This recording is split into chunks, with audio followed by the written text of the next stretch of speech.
Hi, I'm Tyson Franklin, and welcome to this week's episode of the Podiatry Legends podcast. With me today is Dr. Ivan Bristow. Now, you may recall that name because he was back on episode 168, and we were talking about foot dermatology. And that episode is going absolutely crazy. And if you haven't listened to it, it's one of those episodes that is a must-listen episode. That's if you care and want to be a better podiatrist. He also runs a successful podiatry dermatology blog, which can be found at foot.expert. So, Ivan, how are you doing this morning? I'm fine, Tyson. Thank you for inviting me back. It is so good to have you back because that first episode when you were on, and we're talking about foot dermatology, you opened my eyes up to a lot of areas of podiatry that sometimes we may neglect, where we don't look at the patient's foot as probably as well as what we should, especially when we've got our biomechanical blinkers on. So it really opened up my mind. And you're still running courses in foot dermatology? Yep, never been busier. It's one of those subjects I think that the skin is so accessible that any podiatrist can do it, and you never know what you will find on the skin. Yeah, I know. I just thought it was a great topic. And I think that's why the podcast downloads are going so well. And I said to you off air that I think you'll be challenging Jonathan Small very soon for top position. Now, Jonathan's going to hear that and go, that's not going to happen. He's going to sabotage my internet connection. You won't. He might. So today I got you back on because when we finished last time, you said, there's a lot of other things I'd like to say, but we couldn't put it all in one particular episode. And you don't want it to feel like it's a bit of a rant, which I don't think this will be. But we're talking about more about writing reports, or the reason behind writing more reports and referrals. So what do you mean by all this? Well, I just think in podiatry, and this may be just a UK thing, it may be just something I'm maybe talking as a lone voice, I don't know. But writing, I think, is a very powerful tool. And it's something that we should all do. And okay, to put it bluntly, as podiatrists, I don't think we write enough letters. And writing a letter has so many different benefits and positives to it. I think it's an art form we should not lose, and we should continue to promote for its many benefits on many levels. That's, to put it simply, really what I think is important to say. And it touches on many areas of practice. You can sort of break it down and say, well, what is a letter? But yeah, let's think of it just as a communication from the podiatrist to patient, another practitioner, general practitioner, whoever. I just feel don't want it to become a lost art because it has so much value. So, and when you're saying writing letters, so of course, if a doctor, for example, referred a patient to us, we will write back a report and say, this is what we've done. And I have heard some doctors, and I mentioned this off air, where you get a referral from someone and it'll be quite detailed referral. And I feel that therefore it deserves quite a detailed response, especially if they put a lot of information. It was a complicated case. But sometimes you'll get a letter from a doctor that just says, please see Mike, sore foot. Okay. And I've spoken to a lot of GPs about report writing, and I used to do surveys to them and get their feedback. Do you find our reports easy to understand? And 90% of doctors went, no, most of the stuff you write, I have no idea what you're talking about. Can you dumb it down, please? So that's one type of report writing, but you've got other thoughts on that as well. Yeah, I mean, I would say exactly the same. Sometimes you get some wonderful letters. You can see they've spent some time and invested some time really, thinking about their patient and writing to you. And yet there are other doctors, and there may be many reasons why they just say, can you see this patient with a spot? Yeah, a spot. And let's not forget, GPs are, the opposite of specialists. A specialist knows a lot about a little till eventually they know everything about nothing. Whereas the GP knows a little about a lot till eventually they know nothing about everything, sort of quite the converse. And so sometimes their knowledge, particularly in dermatology, I would say there's a proportion of GPs who maybe are not as comfortable as they are with other sort of areas. And so you tend to get that, see this patient with a spot and so on. But as you say, I think it's important just to tailor it to the sort of the letter you receive gives you some reflection as to the letter to send back. Yeah. And I think it's important on many levels. I mean, first of all, we need to advertise what we do. We need to shout about our successes.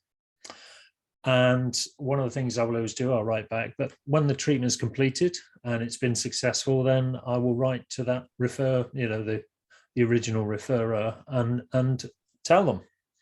There's nothing better than saying that this patient, for example, had a treatment with Swift microwave, and we got rid of it in 2 treatments. They're now pain-free. They're going back to playing football, and they've managed to lose 2 stone in weight, for example. Yeah, well, they're positive reports. So do you ever do progress reports? If you had a patient where the treatment is over a longer period of time, how important do you think it is to give the doctor progress as you're going through, especially like from some biomechanical point of view, where you might be doing something or rehab, and this is happening over a 3 or 4 month period where you could write multiple reports and the doctor goes, oh, good, you're keeping me up to date on the progress.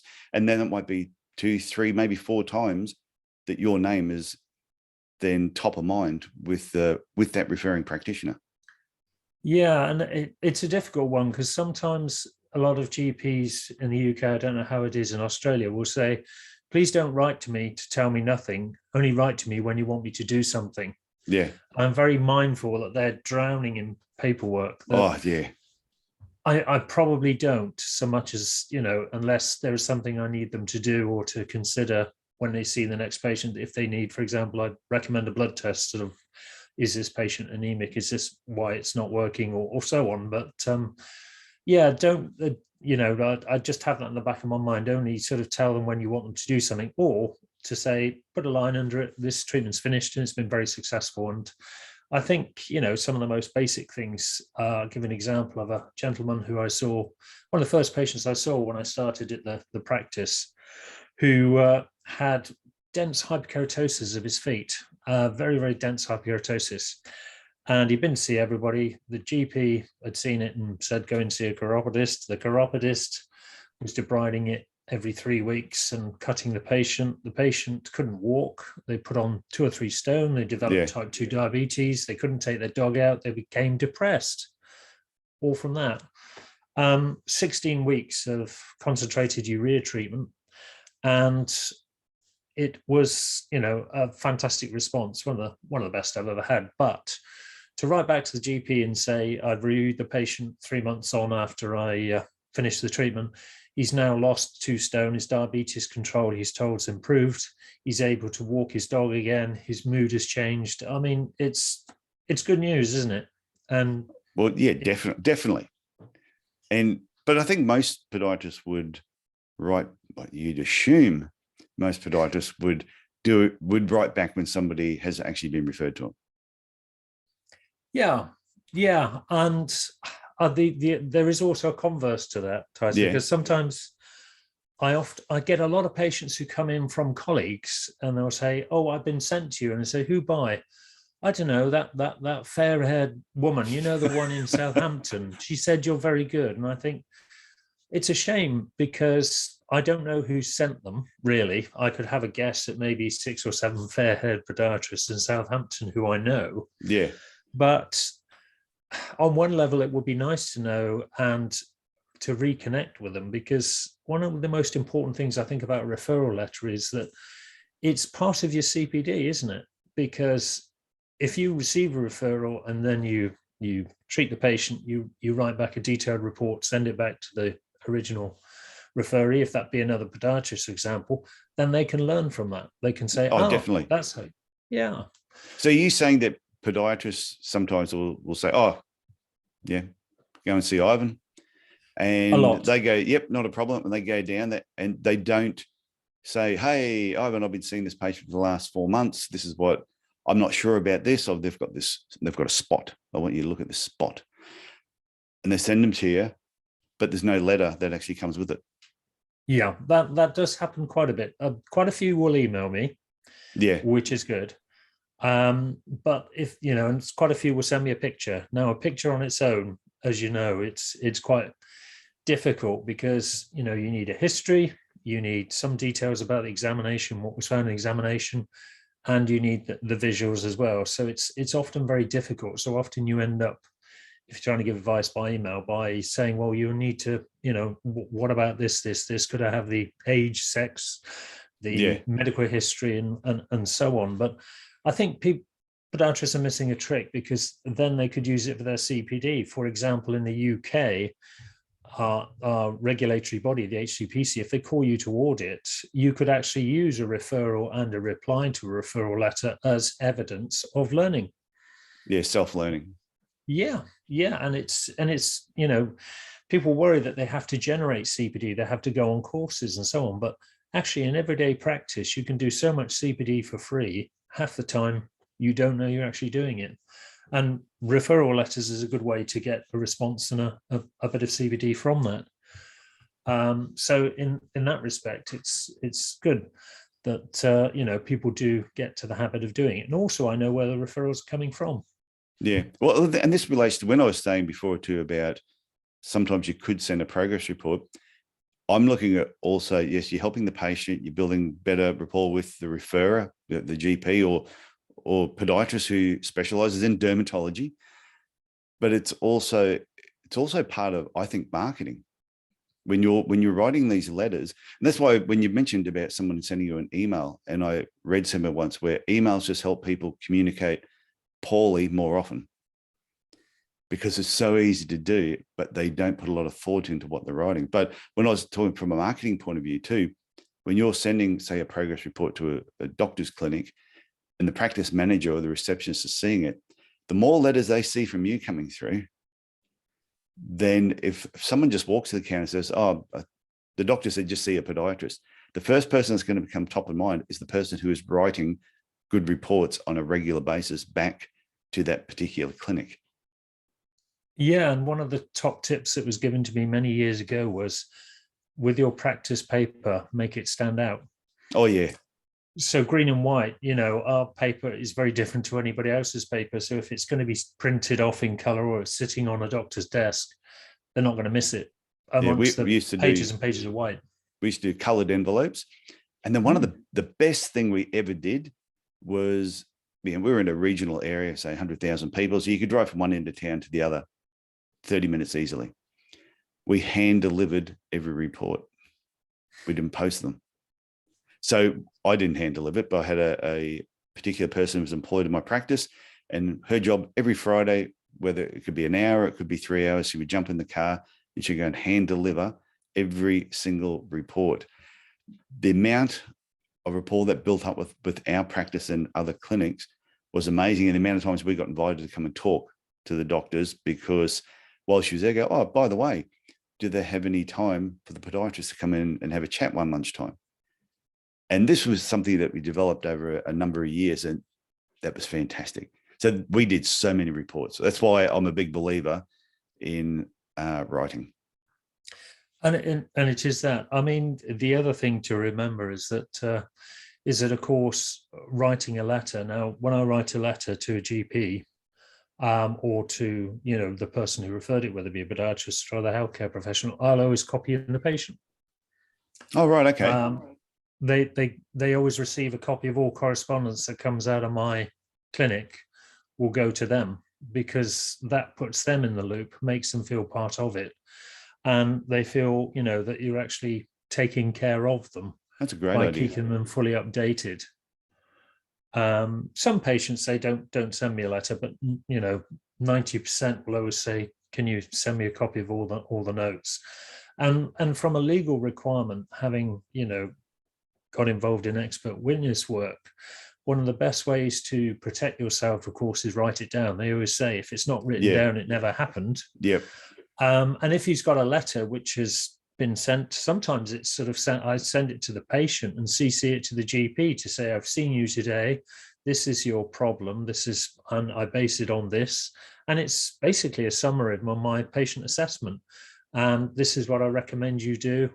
And, if there's further problems, to come back. And that goes to the GP as well. So from a legal sense as well, you're doing the best you can to, protect yourself and keep the patient fully in the loop. I think that's a great idea. And I can see the benefit of the patient too, that They might, a GP may have referred them to you. You've written the report back, but the report's gone to the patient. But the patient at the same time may be seeing a chiropractor or a physio for something else. And while they're there, they say, oh, by the way, I've been getting this done. And they go, oh, okay, thanks for that. So that it could end up copied in their file there. So I can see many uses, especially from the patient's point of view. Yeah, and that's the important thing, because you take my main example. I'll go back to patients with suspected malignancy. Yeah. Yes, what I would do, I will refer them immediately to the GP. Sometimes I will phone the GP receptionist, maybe speak to the GP if I'm really lucky. That's very rare.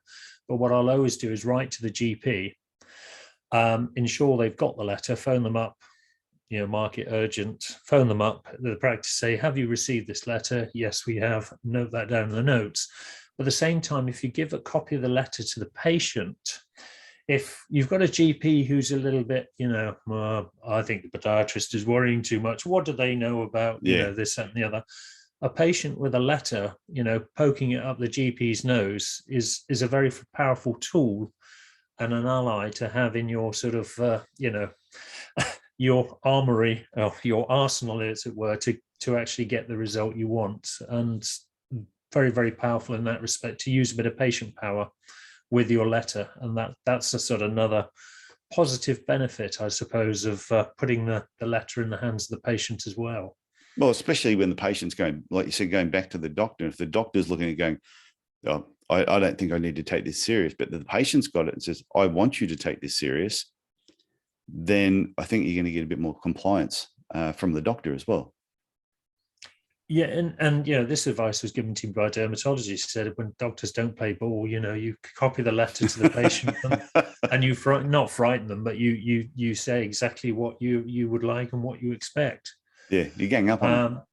And sometimes GPs like to be told what to do. Certainly in dermatology, if there's certain things I need them to do, they may be thinking, well, I don't know what to do. So, yeah, you have to do it quite humbly and say, of course, you'll be well aware of this condition and how it's treated, but would you consider, treatment X, Y, Z or whatever, or and that's a lot better than just throwing the patient back without any advice, because often they need a little bit of help. Not all GPs, but if they're not particularly strong in that particular field that your patient, that group your patients in, then they will need that little bit of help.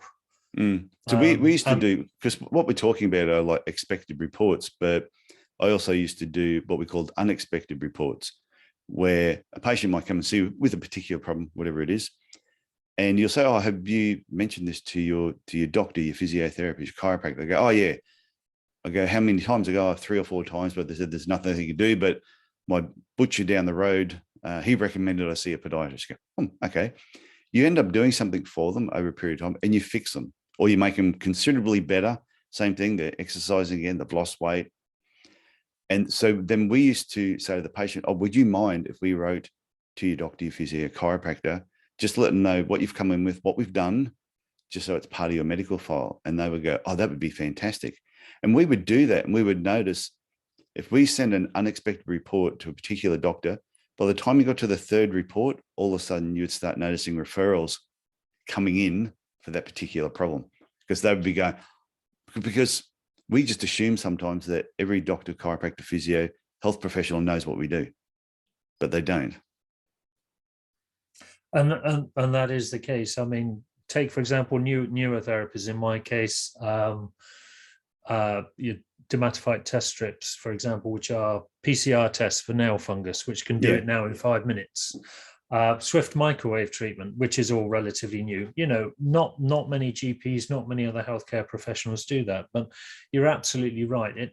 It completely advertises exactly what our scope of practice is and what we're capable of. And it's the cheapest form of advertising. It's the cost of a stamp, or if you're emailing a letter or whatever, it's so cheap and targeted to the sorts of people who are likely to be using you multiple times by sending multiple patients. It's funny because somebody will spend $400-$600 or a couple of £100 on an ad in a magazine or the newspaper, and then you'll say to them, you need to write those reports. It'll cost you $50 a month to send these reports out. And they're like, oh, geez, I don't know if I should be spending that much on postage, but then they'll go and drop another $400 on something that is probably may not work. Yeah, it's just the power of the letter. I mean, one of the other things I was going to touch on, I don't know if it's slightly too controversial, maybe just we'll I hope chat it this is what through. you're going to say, because I was going to say something and that we were talking about off air. Hmm. So I'm hoping you're going down the same pathway I Yeah. am. When you come across something in clinic, you don't know what it is. That's the scenario. Yeah. What do you do? Do you pick up a book? In this modern age, I think a lot of podiatrists, because we are often lone workers or working in clinics on our own, quite isolated, from time to time, we may take an image, we may take a history, and we put it on Facebook for advice. Yeah. When in my view, if you're not sure what you're dealing with, then obviously the best person to send that patient to is to send them to someone who will, know what it is and constantly make a referral. But I do feel there's a danger, particularly when you place a picture on Facebook and the old sort of cliche saying, anybody got any ideas what this is? Yeah. That it only goes down from there. What do you think, Tyson? It was, yeah. What I said to you off air is I understand people asking the question that, hey, I had this patient. Anyone got any ideas what they think this could be? And I totally understand people doing that. And this is going to sound really, I don't know if this sounds weird, that I personally wouldn't do it myself. And it's not that is my ego too big that I'm not prepared to ask questions. It's no, I would, instead of asking the masses what they think, because sometimes you see the answers and you sit there going, I would be more confused. If I didn't know what that was, I would actually be more confused. And when I've seen people post a question, in my head, I've got an idea what I think could be happening, but I never comment, because I look at all the other comments and I go, oh, I can see the point of view of that. I can see the point of view of this. Personally, myself, if I had a patient, I wasn't sure, I would be thinking, who do I know that is more qualified in that area than I am? And I would reach out to them. So if it was you, for example, I would send you an email, might send you a photo, or I would say to the patient, this is who I want you to go and see.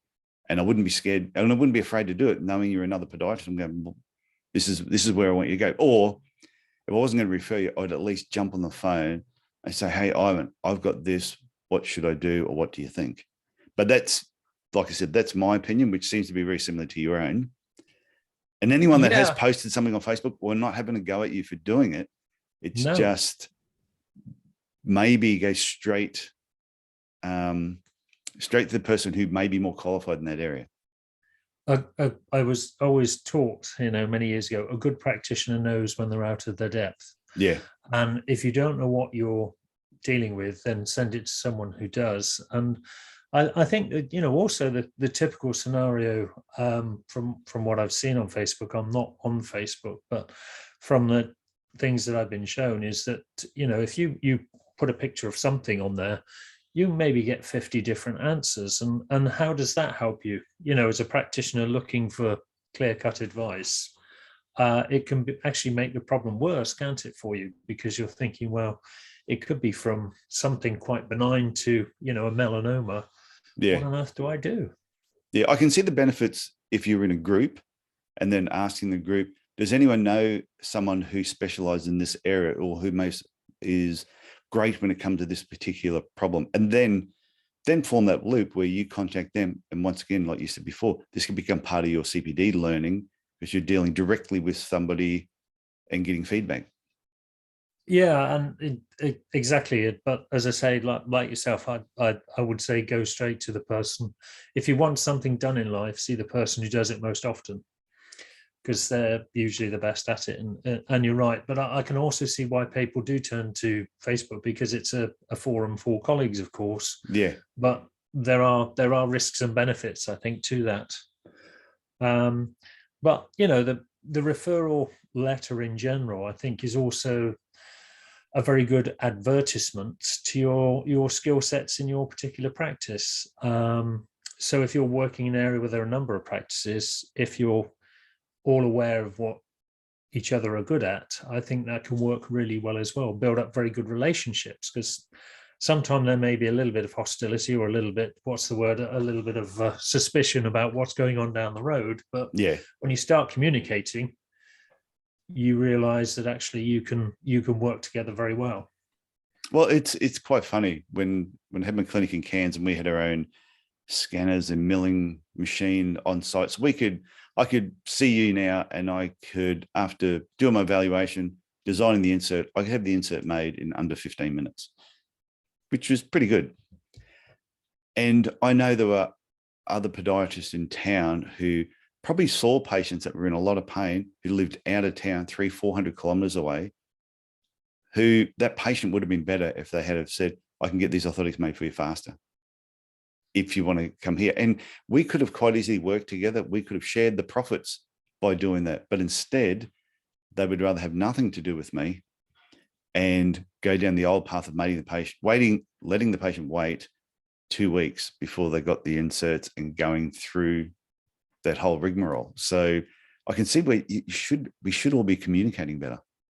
Yeah, and certainly as we're in the UK, we're in very short supply podiatrists, and we are all very, very much busy, particularly post sort of the main COVID epidemic is still there, of course, but we've never been busier, and we're short of podiatrists at this time, and you've got to work together to get through it, as it were, to make sure you're getting the patient to the right person to get it done as more effectively as possible, really. Especially the Swift machines. Like, if I knew someone in Cairns had a Swift machine, anytime a wart walked into my clinic, I would just be referring them straight to that other podiatrist, because it would be something that I know they could probably do it better and faster. And it's going to solve the problem where I would really be dragging it out. And I'm the same, you know, people may laugh, but as they're well aware, biomechanics is not my thing. Yeah. I'm the first to say, you know, some things I'm just like I think I'm not the best person for you. And do you know what? Patients often respect you more for that, and they come back because they said, you actually told, you know, I took your advice and went to this person. Thank you, but I've now got this problem, and they come back to you. So it works strangely. It's a sort of double hit. You refer them on, but then they say, well, you were so good, you were so honest, and come back to you, and away you go again. It's what goes around comes around in that respect. But no, so going back to the report writing side of things, is like, I love the program Grammarly, and I'm not being paid by Grammarly to say that, and they're not a sponsor of this episode. It'd be great if they were, though. How good would that be? I should reach out to them. But I also think it's really important when you're report writing is just make sure your spelling's right, your punctuation's good, and make an effort. If you're not the best writer, just get better. Make an effort to get better, because I think that also reflects on you. Yeah, I must admit, I do use Grammarly. It's a little bit annoying. I have to keep resetting it back to UK English and not American English, because it keeps changing my S's into Z's and other little annoying habits, and taking the U out of color and things like that. But you're absolutely right, because you want it to look, you know, you want it to look good. And when you keep reading it long enough, you can easily miss mistakes, because you see things which aren't, you know, which are in your mind correct, but on the paper they're not. Oh, I've written some blog articles, 5 years ago, that I'll go back on my website, and now the Grammarly's in the background, it'll pop up, and I read it and I go, oh my God, I can't believe I actually put that out. So I'm going back through, tidying up a lot of things, because it's some of the errors, I'm just going, do I not have any podiatry friends that couldn't have read that, said, Tyson, you've spelt that wrong? It was just, but I've read it so many times and it looked fine to me. Oh, yeah. But in hindsight, it's not. I mean, it's deadly in any field. But I mean, you talk about dermatology, you know, keratoderma blenuragica, and, you know, and even words like seborrheic, they are tough. You know, even some of those things you just said then sound like countries in Central America. It's like when I wrote my book, which I happen to have a copy here, Mazel. It's no secret there's money in podiatry. But what was funny, when I wrote that and I sent it off to the editor, when I got my first thing came back with the mistakes and errors, I just looked and went, oh my God, how bad am I? And I rang the editor and I said, I really apologize. He goes, oh no, that was good compared to some of the ones we do get. So go ahead a number of years. My daughter was writing something for English and she was like struggling with it. And I was trying to give her some advice. She said, oh, that's fine, but you're an author, you know how to write. I said, oh, come and have a look at my first transcript that I got back. And she looked at it and just went, oh, Daddy, I didn't realize how dumb you were. But I tell you, I could have given up when I got the first transcript back thinking, yeah, maybe I can't write. But it's just the practice, the more that you do it. And I think report writing is exactly the same. The more you do it, the faster you get at it. And you should have some templates set up on your computer too, that you can just put these things together a lot quicker, because there's a lot of phrases, things you say that are always repeated. Yeah, and a lot of the practice management, the software I'm using, it can generate a letter for you so easily with, just taking bits out from all of the boxes. So yeah, literally it will create the letter for you. You make a few minor tweaks and then it goes out. The job has got a lot easier, but I think you make a key point there. The thing about writing, exactly the same. I mean, I've written and published so much, but you're right. You go back to the very first articles and you think, my God, that was so naive. It's like, did I really write that? That's just, yeah. But it's all a learning. It's all a learning process, and you're not born a writer. It's a destination that you're always trying to aim for. But it's spelling errors do creep in, grammar, and sometimes you get double meanings. Yeah. And some people are just naturally better at it. Like my daughter now, she's 17, 18 this year. I read some of her English projects or anything she writes, and I'm just going, my God, I'll get her to write my next book. I might just talk about it on a tape and get her to write, because her writing skills are so good. And it also relates to her speaking skills are quite good too. And she get up talking in do any public speaking is really great. So yeah, I just think it's really important to just constantly keep improving on the writing skills. But technology can sometimes work against you. I go back to the days of well, can you remember the days before Word? And there was things like Word Perfect and Word Star, and there was one program that really used to annoy me, because whenever you typed in the word phalanx, it would change it to phallus.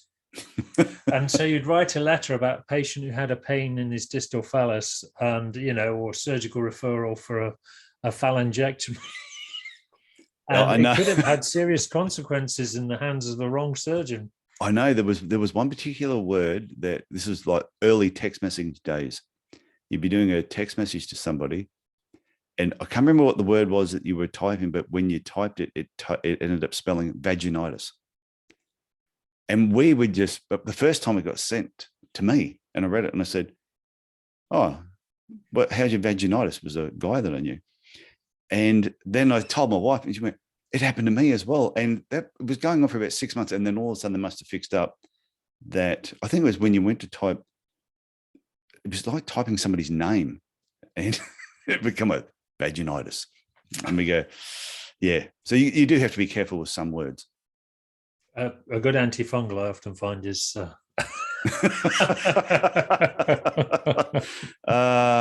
geez. Yeah. It always takes a U-turn somewhere with certain guests. So coming back, I just want to go back a step to Facebook, for example. Sure. Because I know there's a lot of people that post things about patients. So if somebody has a patient and they're thinking, but I also don't know who to send them to, I've only been in the profession 2 years, I'm in a small town, what should they do? Just post something and go, does anyone know someone who has more information in this area that I'd like some feedback, instead of just posting the actual photos? I think so. I think, one of the benefits of networks of these social media, say, I have a patient with, I don't know, plantar fasciitis, I want them to get the best treatment. Who can they recommend in this geographical area? And that's a lot safer in many respects, I think, isn't it? In terms of you're not putting yourself at risk by, exposing your lack of knowledge. I mean, if people knew my biomechanical knowledge, the depth of it, I'd be up before the HCPC. But seriously, that is a much safer way to say who is in the area, and they will be grateful for it. But it avoids all the other problems you can get with pictures and am I asking a stupid question? Yeah, I can really see it from both sides. I can see for a younger podiatrist asking those questions, and I can see the benefit from getting all these maybe different advice, and they can then do more research and learn from it. But also, I don't like it when I see someone post something and then there's always that one smart ass who it's almost like they're trying to say, they're all trying to outdo each other sometimes. And it's like this person, and then what they write gets longer and longer, and you go, oh no, it's started to come into a a bit of a competition. It descends into a competition of who's got the biggest practice. We put it that way. Oh yeah, well, biggest practice. Yeah, I was trying to find the right word. They're all there. Go, look, my practice is bigger than yours, and yeah, practice waving competition. I'm going to use that from now on. And the other thing, of course, is that I think sometimes in the heat of the moment in these fora, people don't realize that this is the sort of stuff, should the regulatory body get hold of, can be quite damaging to one's career as well, if it is going to and fro as it gets to that level. Yes, because you cannot be disparaging to other podiatrists. It's in our rules. So, but I know on my group, the Podiatry Business Owners Club, nobody asks those type of questions. They ask a lot of business questions, which are fantastic, and practice management questions and staff questions, which is good. And I think occasionally somebody's asked like a patient question, but not to that. No one's put photos or done anything like that, because I think that ends up in other groups. Yeah, and I think there is a place for everything. And I think, going back to what I said earlier, sometimes it's good to have a sort of local network, or a closed group, or a very small close-knit group, to really do that. And WhatsApp for dermatology, fantastic, because you can create your own group of people that you know and trust and know in your own circle, and send images very easily and get responses back. And I think from that respect, particularly in dermatology, where it's very visual, dermoscopy, you're taking images of lesions. And I know on the odd occasion it's, should I refer this patient to you, or do you think we should watch and wait? It does help. And WhatsApp's a very useful tool, but it's also very secure. And that's another, another whole issue, isn't it, about the security of where that information is going into whose hands it ends up. But I know WhatsApp is quite secure end to end, and there are other messaging apps are available, as they say. Well, I think this topic has been fantastic. And so before we wrap up, have you got any parting words, any final tips for anybody that's listening to this in regards to report writing? No, I'd just say go ahead and write, and just communicate. And that's what I do. People often, well, my colleagues often laugh at me at the amount of letters that I write. But if I have new patients, virtually all of them will get a letter. And I think it's good for you on many levels, on your CPD level, on your business level, also on your credibility. And it also keeps you on your toes, because you have to be up to date. So in that respect, it's one of the best, I would say. It's an exercise in many ways. It's an exercise of mind, exercise of practice, an exercise in publicity. You can't go wrong. So keep writing. I think that is fantastic. So Ivan, I want to thank you for coming on the Podiatry Legends podcast. Once again, sharing your wisdom. And like I often say to people, if you listen to this and did not learn something today, you need to give yourself an uppercut. Go and have a lie down, come back and listen to it again. And I'm sure you will pick up something. So thank you very much. Thank you.